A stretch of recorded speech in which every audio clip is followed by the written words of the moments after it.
Na aula passada, analisamos as políticas do governo federal para o currículo no Brasil. A gente pode observar, então, as relações estabelecidas a partir da reforma de 1971, as políticas curriculares reformuladas em 1980 e o que foi a NLDB em 1996. Estudamos a reestruturação curricular na década de 1980.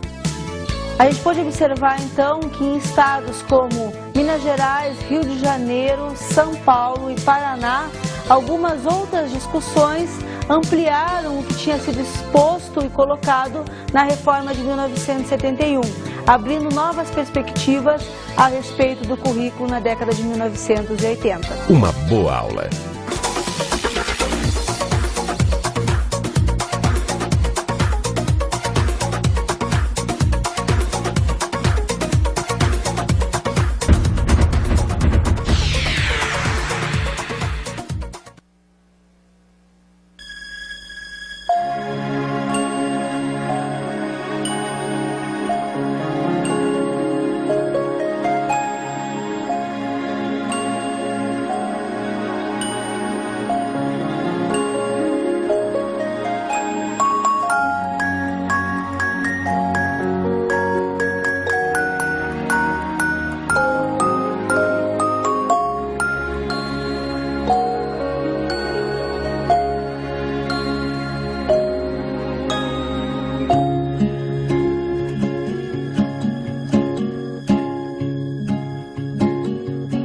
Olá, vamos a mais uma aula de Escola e Currículo. A aula de hoje tem como tema a organização do currículo na educação infantil, especificamente se tratando das contribuições de Froebel, Montessori e de Piaget. Inicialmente eu gostaria então de propor para vocês o nosso Para Refletir. Na aula anterior, então, nós trabalhamos a respeito da organização do currículo no Brasil para a educação infantil.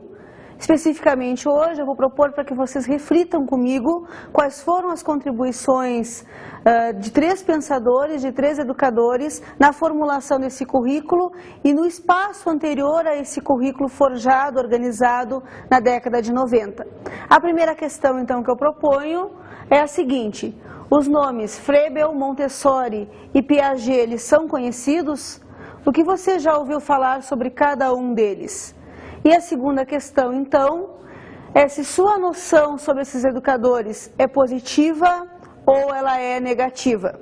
Então, nossa primeira noção, nosso primeiro trabalho de hoje vai ser sobre Froebel e os jardins de infância. No século XIX, então, Froebel instituiu a ideia do que seriam os jardins de infância criados e idealizados por ele na Europa do final do século XIX. Na verdade, nós vamos ter uma preocupação muito maior a respeito da própria questão e da noção de educação e da formação das crianças a partir justamente do século XIX. Há uma outra noção a respeito da família nuclear, de uma família menor, não daquela prole imensa com várias crianças, e a criança que servia justamente como um vínculo de continuidade para o trabalho familiar, mas a criança agora que precisa ser formada. E essa formação da criança, ela se dá justamente como se fosse uma plantinha. Então essa própria ponte que nós podemos estabelecer, essa relação que nós podemos estabelecer com a noção construída por Froebel a respeito dos jardins de infância, né? E ele vai ser um educador alemão, justamente imbuído dessas ideias que norteavam a Europa do século XIX. Se preocupar com que tipo de educação vai ser dada para as crianças numa idade menor, né? Então as crianças muito pequenas. E mais do que isso, né, juntando a própria noção da criança vinculada a uma criação divina. Então essa ideia que se pensa das criaturas de Deus e a criança ser mais um ente de Deus, um elemento criado por Deus, é que faz... que se cria, ou que se estabelece a noção organizada por Froebel a respeito da criação. Então seria a chamada unidade vital organizada por Froebel, juntando justamente a noção de homem, Deus e natureza. Na verdade, essas crianças seriam trabalhadas desde muito pequenas, como eu já havia comentado com vocês, em oposição ou em contrapartida ao que já existia, né, nesses grupos de formação de crianças no início do século XIX. Então ele vai pensar uma nova proposta, em que principalmente o educador deveria saber como lidar com essa criança. Então deveria haver uma formação especializada de determinados educadores para trabalhar com crianças menores de 6 anos principalmente. Que tipo de trabalho foi desenvolvido ou o que se queria, na verdade, que as crianças fossem fazer? Então, ações de diversas formas e que vai justamente permear todo o pensamento, toda a teoria do Froebel sobre como lidar e como trabalhar com as crianças. Que as crianças precisam organizar o seu conhecimento justamente a partir do que elas veem no adulto. É aí que elas vão começar a assimilar os seus conhecimentos. Então a gente vai ter primeiramente, por exemplo, a própria noção da imitação, né? Essa imitação a gente vai observar que, segundo ele, né, a criança veria determinadas atitudes ou determinadas atividades feitas pelos adultos e ela começaria, portanto, a trabalhar em cima daquilo ali. Então, a educação deveria partir justamente das atividades organizadas pela criança e do chamado processo intuitivo. Esse processo intuitivo, ele também está relacionado com o próprio momento histórico do século XVIII, um período um pouquinho anterior, em que inúmeros filósofos, pensadores, educadores postularam ou pensaram ideias a respeito do que deveria ser a intuição. Pensadores conhecidos como Locke, por exemplo, Rousseau, que estabeleceram justamente um método, uma sistemática a respeito das formas de pensar. E essas concepções foram retrabalhadas, então, no século XIX, pelo Froebel. Então, dentro dessa concepção, criou-se o chamado método intuitivo. Então, dentro dessa perspectiva estipulada ali no século XVIII, no século XIX se retoma essa ideia do chamado método intuitivo. Na verdade, o que se pensa a respeito das crianças é que elas vão resgatar na sua familiaridade ou no que elas reconhecem como seu mundo, elementos que elas possam se apropriar. É esse reconhecer, essa familiaridade com os objetos que vão fazer com que a criança tenha a primeira noção de comunicação. Então, primeiramente, ela lançou mão de determinado objeto, ela vai lançar a palavra, vai reconhecer, vai forjar na sua cabeça as ideias e a partir dali ela vai anexando essas ideias no seu mundo. Então isso, na verdade, seria um pouco da organização desse próprio método intuitivo, ou seja, buscarem coisas que as crianças já conhecem ou que elas já têm noção e trazer esses objetos para o seu reconhecimento. Ela vai criando, então, a partir dali, categorias para comunicação, categorias de valor e etc. Então, esse conhecimento de coisas, das coisas familiares, vai fazer com que a criança comece a ter, na verdade, noção do mundo que lhe rodeia. De acordo ainda com Froebel, é a partir da observação que se dá justamente a educação. É preciso primeiro, portanto, que as crianças reconheçam determinadas coisas, organizem a sua ideia e a partir dali comuniquem a sua ideia. Essa é a relação que pode se estabelecer. Só que essas coisas só acontecem, esse tipo de relação só se dá justamente quando a criança reconhece o mundo que lhe está no entorno. É impossível que ela venha a conhecer e registrar no seu conhecimento dados da primeira vez que elas estão observando, né? Então há uma comunicabilidade muito maior, justamente que ela agrega coisas muito mais fáceis se forem coisas já conhecidas, já há um código, portanto, de reconhecimento. Então, além disso, nós também temos como proposta as próprias organizações de jogos e brincadeiras, que é onde a criança vai interagir com um universo maior. É interessante isso porque é a partir, principalmente, da noção que ela vai ter de si, que ela vai começar a entender que existe um outro. E é nesses jogos e brincadeiras, nesse espaço, portanto, de diversidade, que ela vai se identificar e identificar aquela outra pessoa, aquele outro ser que está ao seu lado. Então fica estabelecido, na verdade, o trabalho com os sentidos. E é esse trabalho, então, das crianças perceberem o universo, o mundo que as rodeia, que alimenta essa capacidade intuitiva da criança. Por outro lado, Froebel também, ao pensar justamente aquela tríadezinha que nós já vimos, homem, Deus e natureza, a gente pode observar o quanto ele fundamenta as suas relações, ou o quanto ele fundamenta na educação da criança a necessidade de se criar um espaço religioso, né? Então essa vinculação, na verdade, lá do jardim, da ideia de jardim, a gente retoma ela, é justamente essa, quer dizer, o jardim, a criança, né, como um ser, como uma criatura de Deus. Então essa religiosidade também deve, de acordo com ele, ser trabalhada na criança. Esses jardins de infância organizados por Froebel na Europa também são jardins de infância que vão ser organizados no Brasil. No final, justamente, do século XIX, nós vamos ter jardins de infância sendo organizados de caráter privado na cidade do Rio de Janeiro, uma primeira experiência, e depois, já com uma noção pública desses jardins de infância, criados na cidade de São Paulo.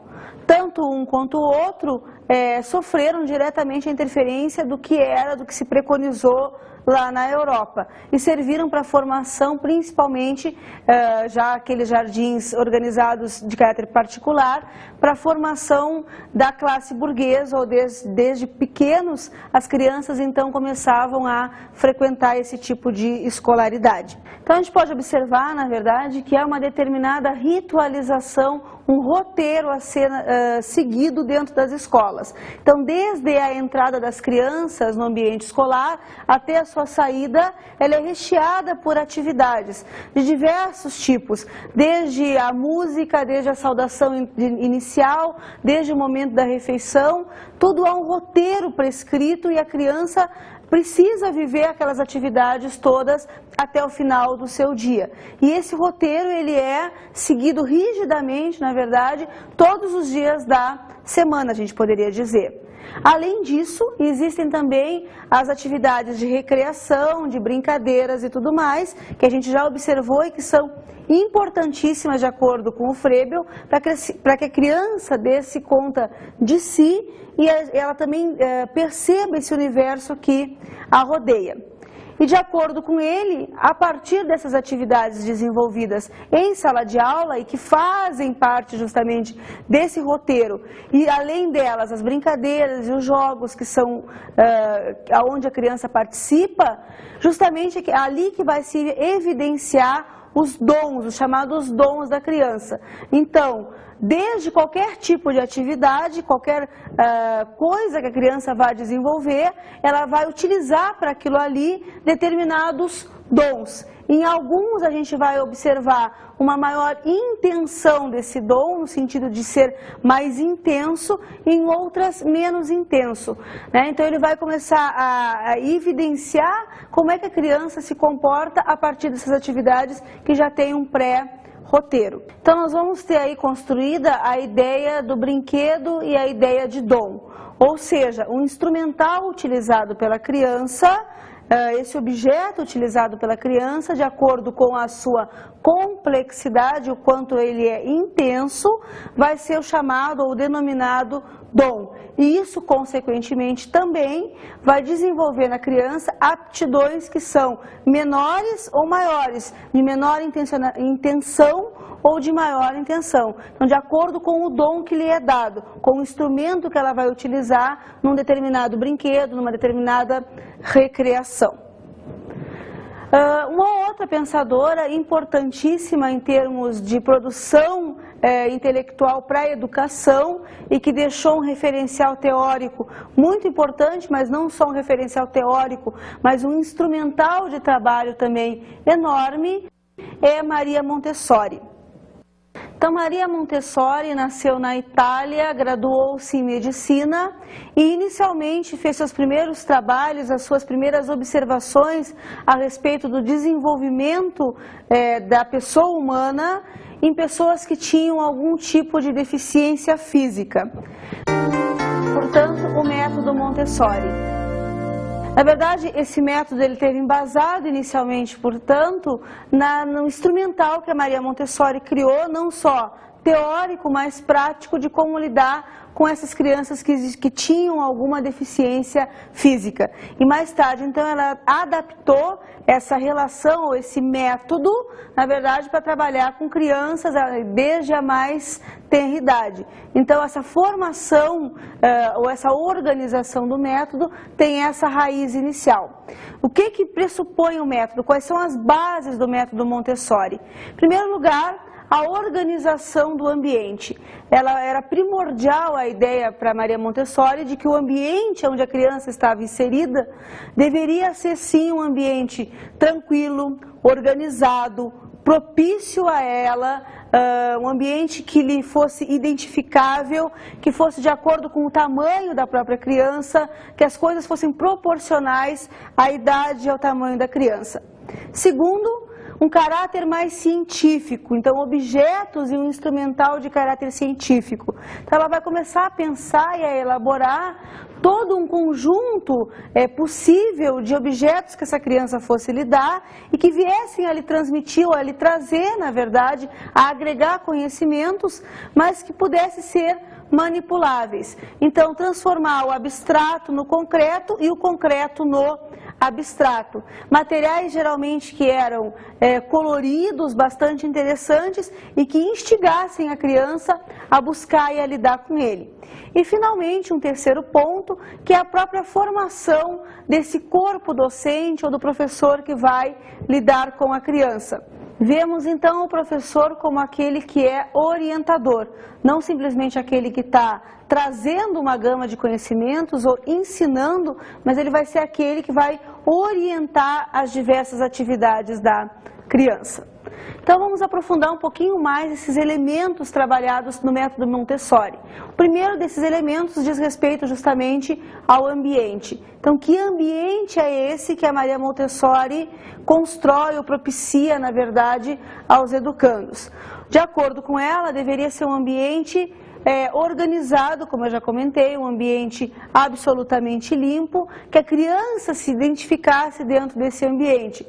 Só para nós termos uma ideia, por exemplo, as diversas atividades que a criança vai fazer dentro de sala de aula ou no espaço da escola devem ser identificáveis com aqueles que ela também faz no seu cotidiano, fora da escola, dentro da sua casa, no ambiente familiar. Maria Montessori propõe que o ambiente seja, na verdade, voltado para a criança. Então, desde a culinária, a prática da culinária, dentro de uma cozinha que tenha justamente dimensões propícias a que a criança vá se dando conta de como se faz, por exemplo, determinadas comidas, assimilando elementos da sua cultura através daquele ato e identificando-se em determinado ambiente. Então, o ambiente criado para a criança tem que ser um ambiente propício para que ela possa, na verdade, se movimentar dentro dele. Todavia, não pode ser amplo demais para que a criança não se perca nesse espaço e também não pode ser um espaço reduzido. E de acordo com Montessori, relembrando, o mobiliário que deve estar à disposição da criança tem que ser de acordo com o próprio tamanho da criança, com a idade que ela está, para que ela possa se sentir bem, se sentir confortável naquele espaço. Vamos dar um pequeno intervalinho, a gente volta daqui a pouco na sequência com Montessori.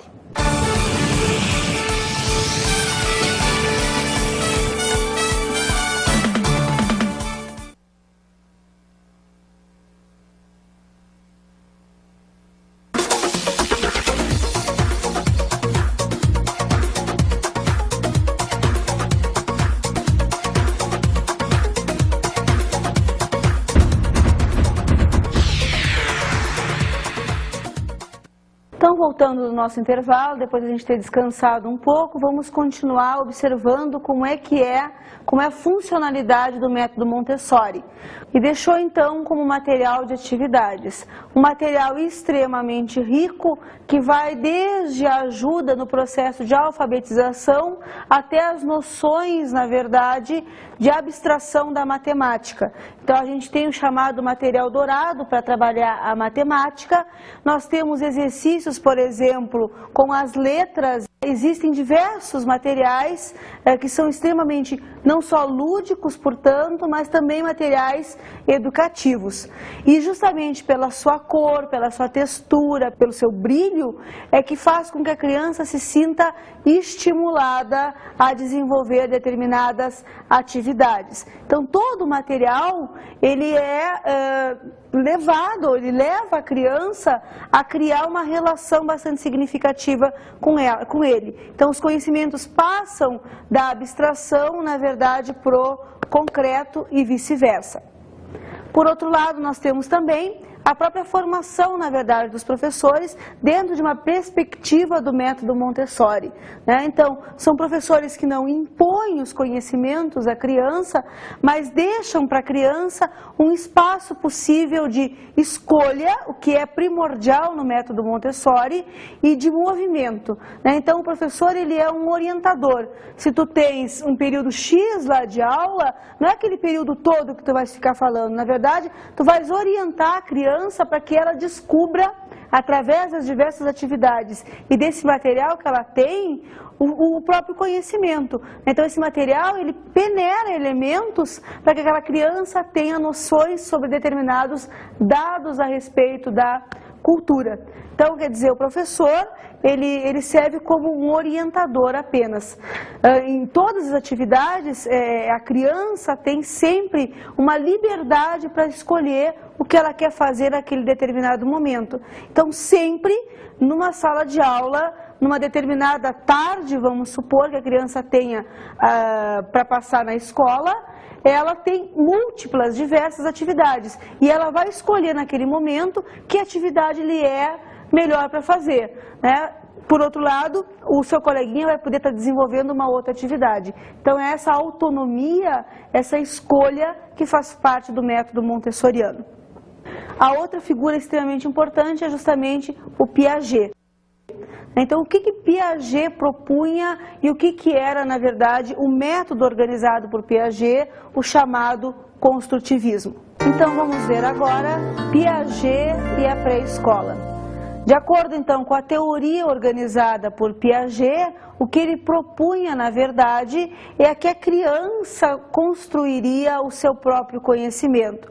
Então, a partir de referenciais ou do que é exposto à criança, ela, em determinadas fases da sua vida, tomaria noção do que poderia ser possível, na verdade, ou tomaria noção do que lhe é apresentado e construiria o seu próprio conhecimento. Por isso, construtivismo.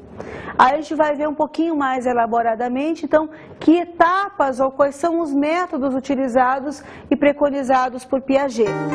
Então, vamos ver juntos um depoimento a respeito do que se pensa sobre o construtivismo e a figura e a importância do Piaget. Vamos acompanhar a professora Verônica falando sobre ele. Piaget, então, apresenta como sugestão para a educação que a gente considere, antes de mais nada, o que já há na criança, o que já está como possibilidade de conhecimento, de pensamento naquele que está aprendendo. Então, o construtivismo, em Piaget, parte desse princípio, que será construído o pensamento, o conhecimento, a partir dos elementos já existentes naquele que está aprendendo.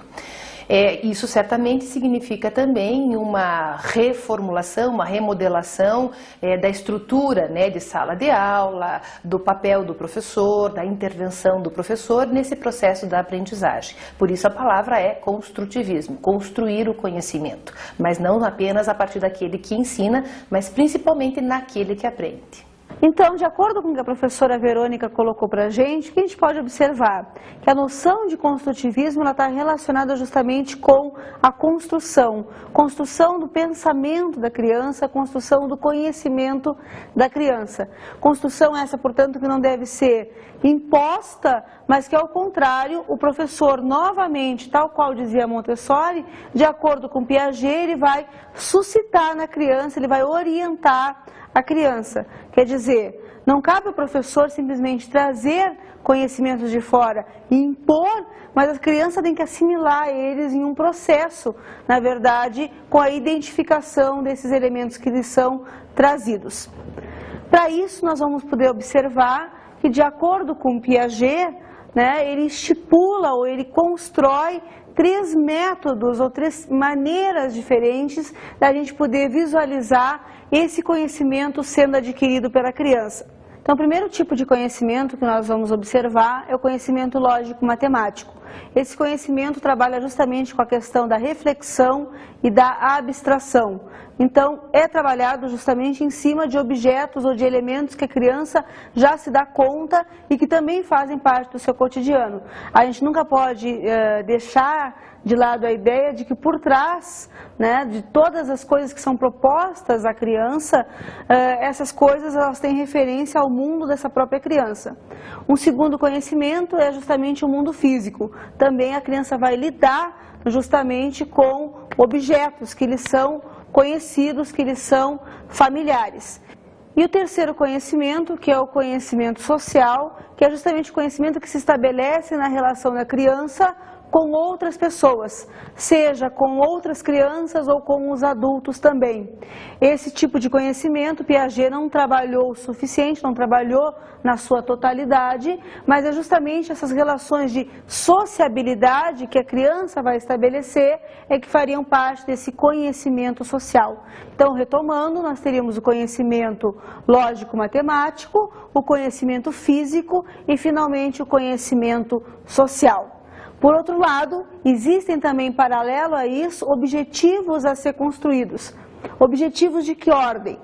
Objetivos da ordem cognitiva, que dá origem, ou que a gente pode denominar domínio cognitivo, então, que vai suscitar na criança interesses, relações, estabelecer conexões, então a gente chamaria isso de domínio cognitivo, e da ordem das relações socioemocionais, que são as relações que vão se estabelecer, então, da criança com outras crianças, ou as relações que vão se estabelecer da criança, justamente, com os adultos.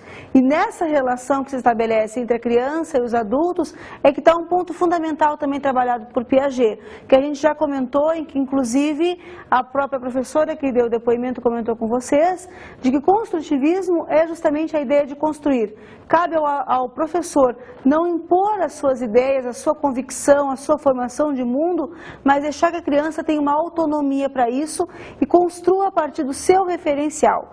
Então, quando a gente pensa nessa ordem socioemocional, a gente pensa também das relações que se estabelecem entre o aluno e o professor. Relações que não tenham, que não devem ter um caráter coercitivo, né? Então, assim, ó, a criança precisa aprender e a ter a noção do que é a norma, né? Então, a partir das suas atividades, ela vai se dando conta do que lhe é possível, do que lhe é normativo, do que não lhe é possível. Então, não adianta nós pensarmos a ideia de que retrucando determinada criança toda hora, principalmente crianças de 0 a 3 anos, que a criança vai ter noção daquilo. Ela vai fazer o quê? Por medo, é uma atitude, na verdade, de medo, mas não uma atitude de compreensão. Só para a gente ter um exemplo de como é que se dão essas relações de caráter socioemocionais. Então, basicamente, o que a gente deveria, na verdade, fechar como uma noção bastante rápida a respeito do que Piaget propõe, é que a criança vai interagindo com o mundo e construindo aos poucos as suas noções a respeito desse mundo, do que esse mundo lhe oferece. Então, como a gente falou já em aulas anteriores, né, o que fazia parte, na verdade, do currículo, faziam parte elementos culturais, pois é isso que é mostrado à criança. São dados culturais, e esses dados culturais a criança vai assimilando gradativamente a partir do seu referencial, do seu pequeno mundo, a gente poderia dizer. Então, é uma respeitabilidade que deve ser construída aí. Então, depois da gente ter estabelecido essas relações e conhecido um pouquinho mais sobre esses pensadores, sobre esses educadores, eu gostaria de propor mais uma questão para refletir. Primeira questão, então, que eu gostaria que vocês pensassem: se é possível conhecer mais um pouco de cada um dos educadores citados? Se foi possível a partir do que a gente pensou até agora. E qual desses educadores, qual dos 3, lhe suscitou mais curiosidade ou maior interesse? E, finalmente, procure então, a partir do que a gente pensou na aula de hoje, elaborar um esquema para diferenciar cada um desses educadores, ou então também estabelecer conexões entre esses educadores para ver o que há de similar entre um e outro, ou o que eles pensaram, na verdade, a respeito da educação infantil. Principalmente gostaria de chamar a atenção para que vocês dessem uma olhada mais específica em Piaget, uma vez que Piaget norteou muito na década de 80 e início da década de 90 o pensamento educacional brasileiro. Então, para a gente complementar a nossa aula de hoje, eu vou chamar as nossas dicas de estudo.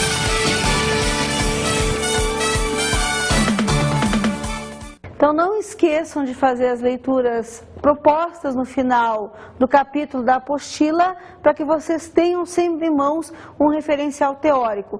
É importante que vocês assistam às aulas, é importante que vocês leiam a apostila, mas também é importante que vocês leiam o que os próprios autores que a gente está trabalhando dizem a respeito dos temas desenvolvidos na aula. Então por hoje é só, eu espero vocês na próxima aula.